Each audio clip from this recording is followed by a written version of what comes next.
Hey everybody, welcome back to the channel. Getting back to work on the Cobra in this video, and I think we are finally at the spot where I can get the transmission back in the car. This has been a long time coming, but last video on this car I got the clutch, pressure plate, all that stuff in, so now it is going to be time to do the final preparation of the transmission parts and hopefully get that sucker installed. So that being said, I am going to go ahead and get the camera turned around and start getting to work. Real quick before I get started working on the Cobra, at the end of my videos, I tend to mention some items that I have available for sale, and I want to take a quick moment to show you one of such items. These are all available through my Teespring store, and I decided to go ahead and order some items so I could at least show you what is out there.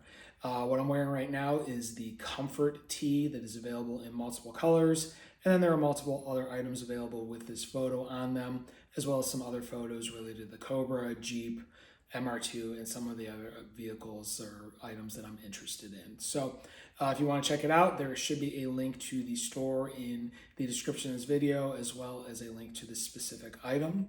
I do appreciate you watching, and time to get back to work.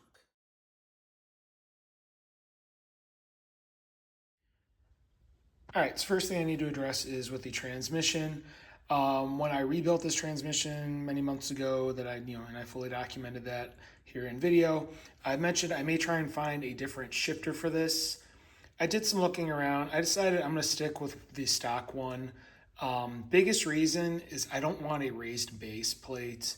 And most of the aftermarket ones, they raise the base plate up, and there is such a tight fit trying to get this into the chassis with the fixed cross member that is in there that I don't have a whole lot of space to work with.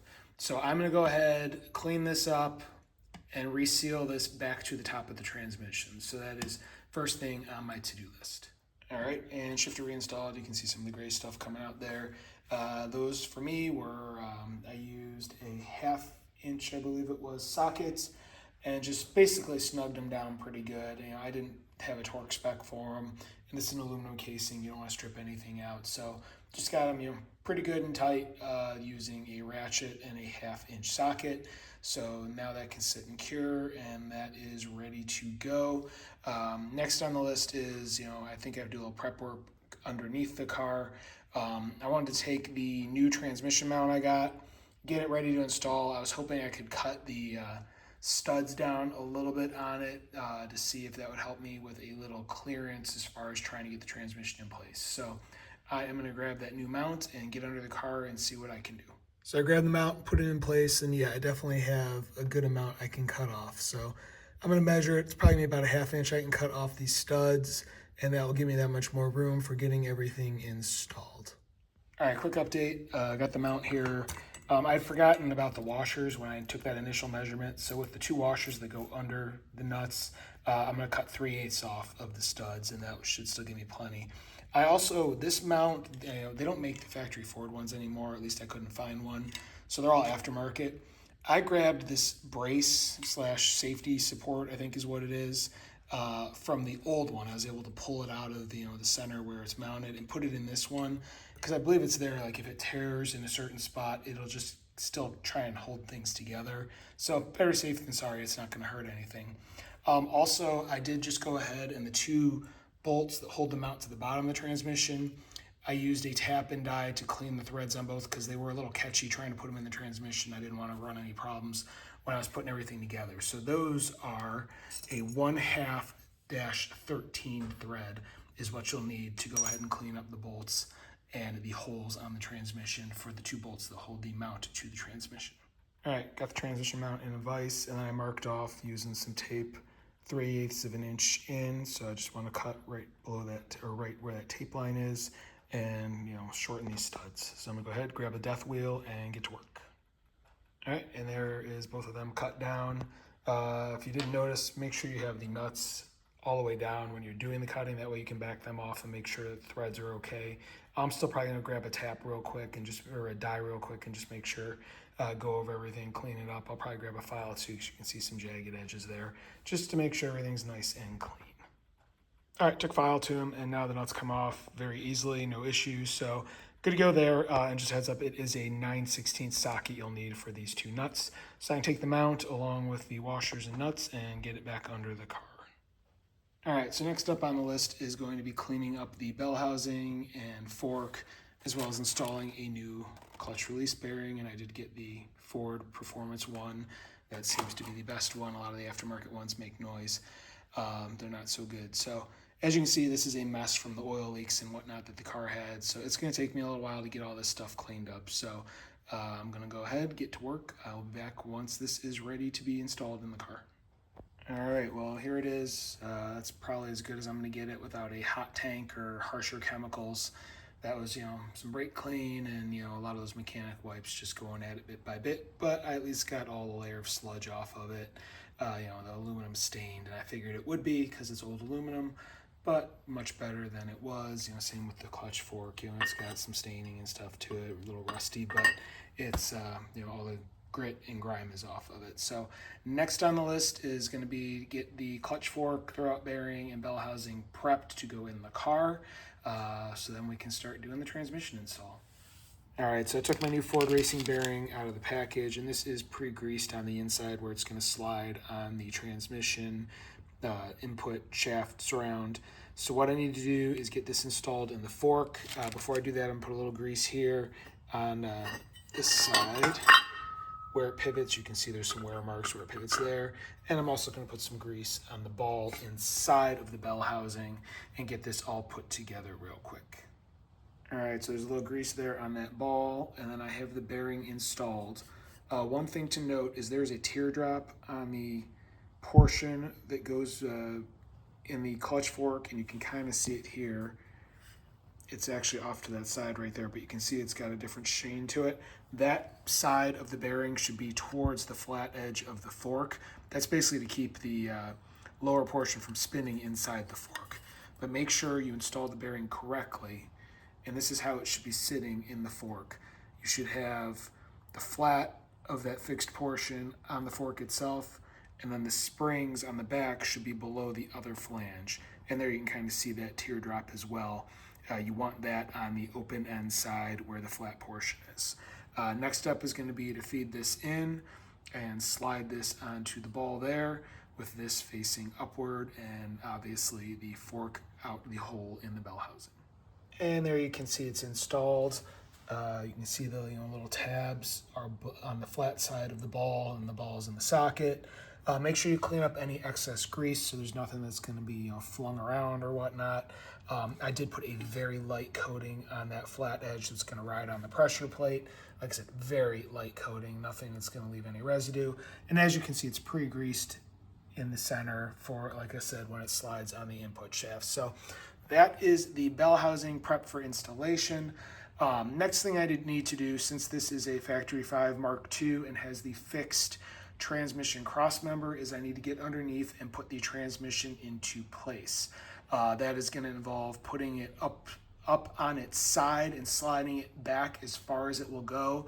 It's pretty much going to be at the differential in the tight space that's given, because I need it out of the way in order to get the bell housing in place to clear the clutch.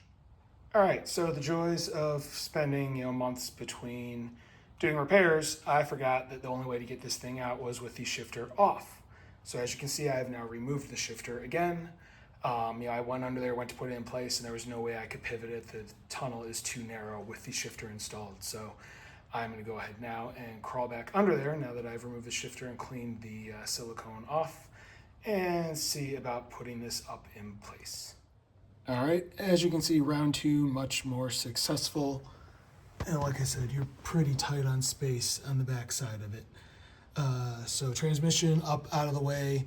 One thing I did forget to do that I talked about possibly doing was cutting some of those wiring tabs off that are no longer used, because that will give you a little more space. But I should be able to, if I'm very careful, walk the bell housing up and over the clutch and manipulate it into place. So let me grab the bell housing and see if I'm able to get it in where it's supposed to go. All right, and as you can see, bell housing is in place. I've got 4 of the bolts loosely in. Basically, what I had to do was, kind of put it in the right way and walk it up and over a little bit, and then twist it about 90 degrees. And I was able to get it to clear the end of the transmission, because coming from directly underneath, there's about the space that you have to work with.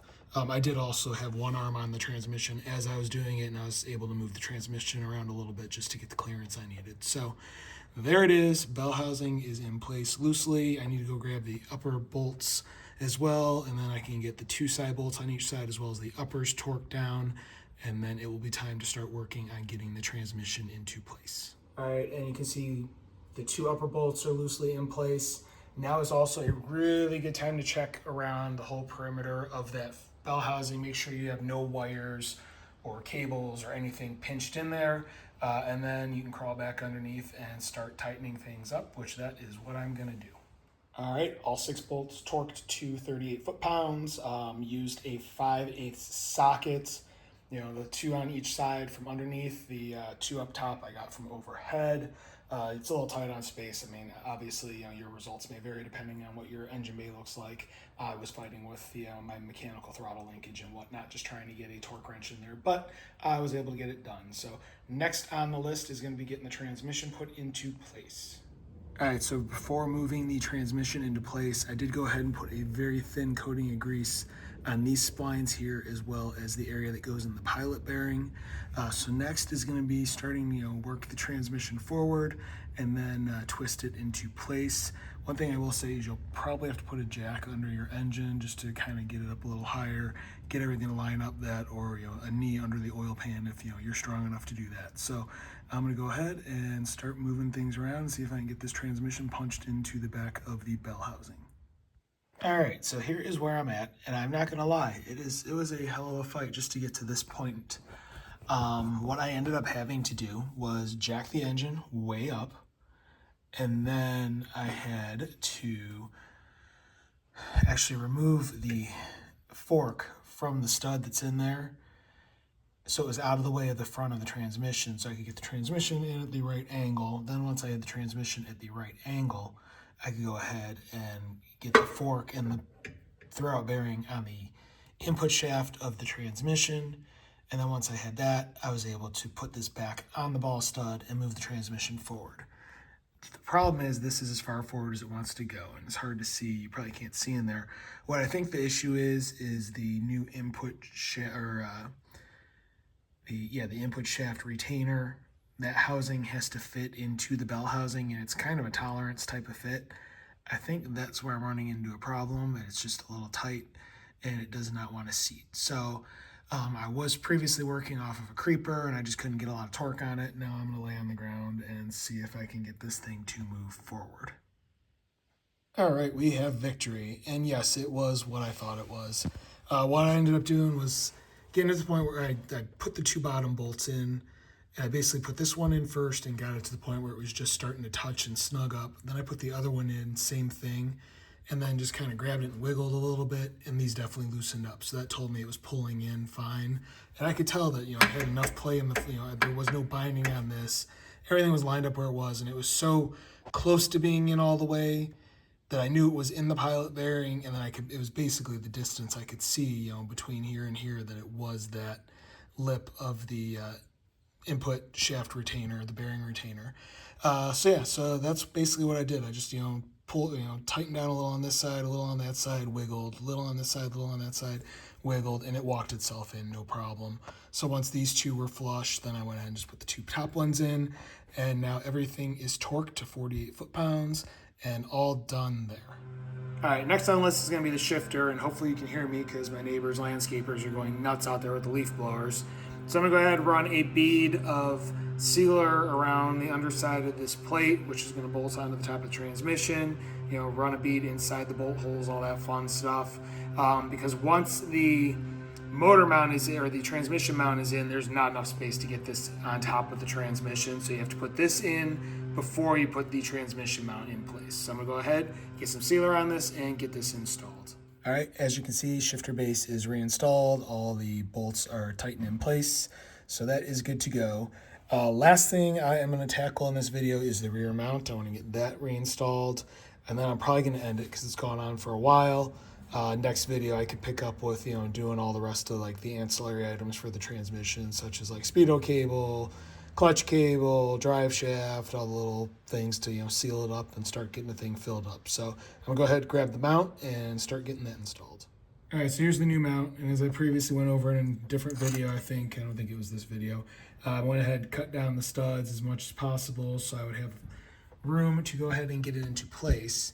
Because as you can see, pretty tight fit there, and there's not much room to push the transmission up. So it is gonna be tight getting that mount in there and then get it in the slots. So I've got the support brace that I took out of the old mount. I'm gonna remove those nuts from the studs, and I've got the bolts to bolt it to the transmission, as well as the washers that will go below those nuts when I install it. So wish me luck. It's just like I said, it's gonna take a lot of pushing up on the transmission, just trying to wedge this mount in that tight little space, but I should be able to get it in. All right, so as you can see, the mount is loosely in. So here is how I made this work. Put a jack under the transmission right there, jacked it up, but I also had to use a pry bar as I was jacking it up and get the pry bar up here between the top of the shifter housing and this cross brace, because you need the transmission to go above that cross brace. And if you just jack it up without prying on it a little way towards the driver's side, it'll catch on that cross brace, as you can kind of see with me directly under it where it lines up. You can use the pry bar, you can pull it over to the side enough where it will go above that, then you can get the mount in. So now that the mount is loosely in, I'm gonna go ahead and get everything final installed and tightened down. All right, mount is in all the way. Couldn't find a torque spec in the manual, so I just went with the good old-fashioned good and tight. Everything tightened down till it really wouldn't move much anymore. So there we go, transmission mount is put into place. All right, out from underneath the car, and before I wrap the video up, kind of want to just do my opinion on what you should do if you have to remove the transmission from your Cobra and you have one of these older models with the fixed cross member. After everything I went through, it probably would be best if you have a cherry picker and the ability to hook an engine hoist up to the engine and maybe move it forward half foot if you can. I think that is going to be the easier way to do this in the long run. Doing it the way I did it, as you can see, it's obviously possible, but it is very tight. You're definitely going to nick up your frame and whatnot because you do not have a whole lot of room to work with, and you're trying to wiggle around, an 80-pound transmission that's got sharp edges. So, your powder coating and whatnot is going to get banged up. This one was already banged up, so I didn't worry too much about it. So, just my final thoughts. Do it how you choose to do it, but if you have a fixed cross member factory 5 car where you cannot remove the transmission cross member from the car, you probably would be better off pulling the engine completely, or at the very least hooking up a cherry picker and moving it forward to give yourself the room to get the transmission out. All right, that is where I'm going to end this one. Pretty good stopping point. Glad the transmission is in. That was a huge pain in my butt that I was, not looking forward to doing. Next video, I'll pick up. I need to, like I said, get the drive shaft install the shift lever and surround and all that fun stuff. Get the starter in, get the speedo cable in, clutch cable in. Then I can go ahead and fill the transmission with transmission fluid and start working my way back forward as far as getting, the engine oil, new oil put in, filter change, get coolant reinstalled in this thing. And then I got to finish up the top end of the engine because it's not back together yet, as you can see there. And then maybe this thing will run. So getting close, hopefully in one more video, maybe 2, and this thing will fire up. And then the last thing before it's on the ground is I need to do the front coilovers as well. So if you like what you're seeing, you want to follow along, please hit like, please hit subscribe, please hit the notification bell. If you have any questions or comments, please leave them in the comments section below. I do review them. I will reply. I do have a second YouTube channel related to firearms. If that is something that interests you, there is a link in the description of this video below. I also have a Rumble channel where I'm posting firearm content. If you're on Rumble, I'd appreciate it if you would go over there and follow my channel there. Link in the description as well. Have some merch that I'm selling. You should probably see it below this video. If not, there is a link in the description of the video as well. That being said, thank you very much for watching, and have a great day.